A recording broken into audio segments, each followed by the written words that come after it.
Estamos começando mais um programa Ponto de Vista. O entrevistado de hoje é Júnior Rodrigues. Ele vai falar um pouquinho de cinema e de como essa arte está sendo desenvolvida aqui no Amazonas. E ao final do programa teremos a música de Cícero Antônio. Programa Ponto de Vista começando agora. Pode entrar, que aqui você é bem-vindo.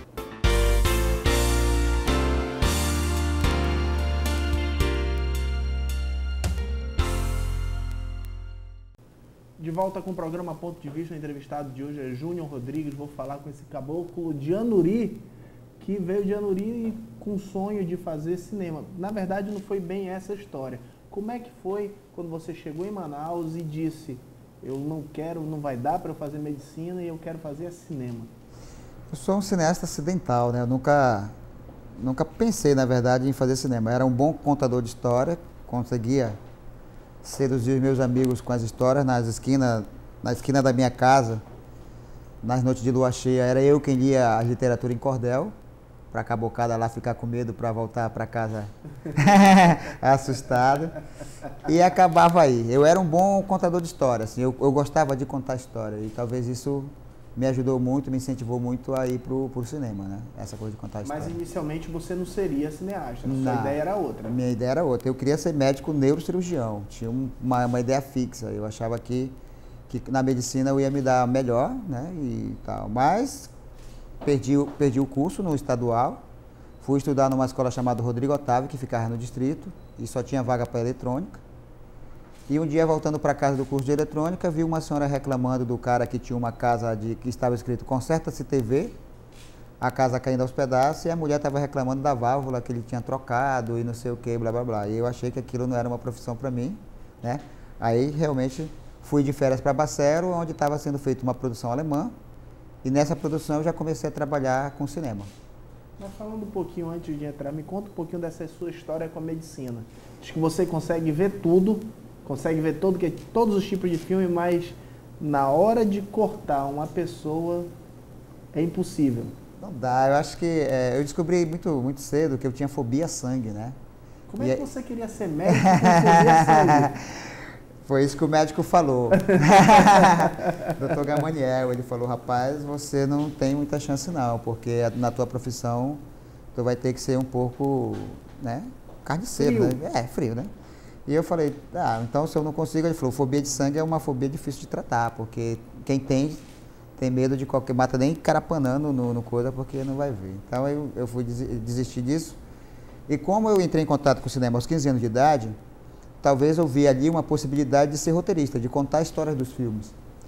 E trabalhei muito esse meu lado de contador de história, né?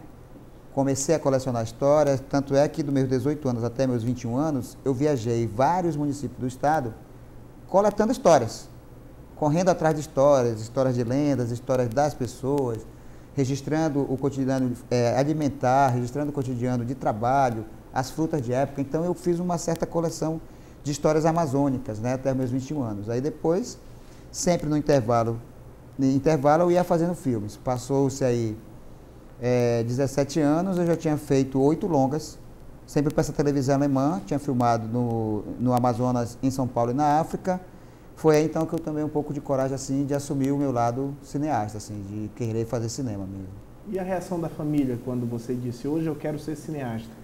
A minha família sempre me apoiou, né? Ela via, tipo, naquele carinha meio contador de história, que poderia ser uma profissão que ia ser interessante para mim, né? Eles não tinham deixado eu ser jogador de futebol, que era uma outra aptidão que eu tinha, né? Cheguei a ser cogitado para jogar no Fast Club, mas aí a minha família foi realmente contra. Ela falou: não, futebol não dá, tu vai estudar, né? E esse negócio de futebol deixa para lá e tal. Então eu acho que isso tudo era uma preparação para um dia eu virar esse cineasta que eu nunca quis virar, né? E além de tentar ser médico com medo de sangue, jogador de futebol cortado pela família, o que mais você tentou Não, ser? parei por aí.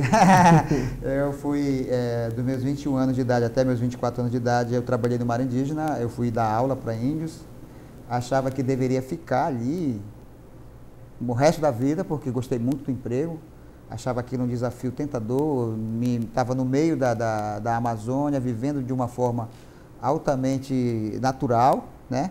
E achava que ia me aposentar por ali. Mas aí, numa filmagem que a gente fez em São Paulo, eu acabei me apaixonando, por uma menina que apareceu por acaso na filmagem, e casei e fui morar em São Paulo.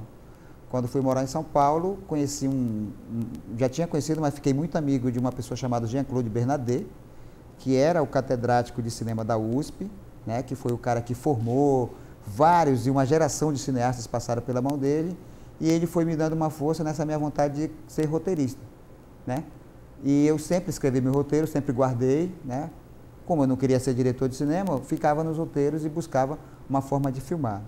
Hoje, fazer cinema é muito mais simples do que quando eu era mais jovem, porque isso exigia que o filme fosse feito em película e a gente não tinha essa tecnologia aqui no Amazonas. Nem câmera, né? Nem câmera nós tínhamos aqui. Então, isso foi sendo adiado até que um dia eu vim no Amazonas em 1999 fazer um filme chamado Bad Boy, e quando a gente foi pesquisar quais eram os movimentos de cinema da época, a gente descobriu que a última iniciativa de cinema tinha acontecido 30 anos atrás, no primeiro Festival de Cinema do Norte, né, onde ganhou o filme Macunaíma, e que foi feita uma homenagem ao Silvino Santos.